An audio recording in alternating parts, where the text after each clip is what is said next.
Well, I've got kind of a problem here. When I put this lock in several months ago, here somehow, I don't know how, but I've got to try to get it back on there, which means taking the lock off. Oh boy, it's not an easy thing. I didn't have any help to. But it goes back there. Now I just got to carefully turn this thing. It's got to go right there. Okay, put that in. Okay, I've got to go in there. You see that little rod with the S-bend in it?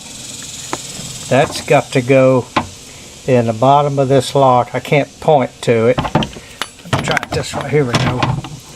Okay, I've got to get that in there before I can even think about putting anything else in there. And the bad thing about it is when I get it turned around, you can't see it on the camera.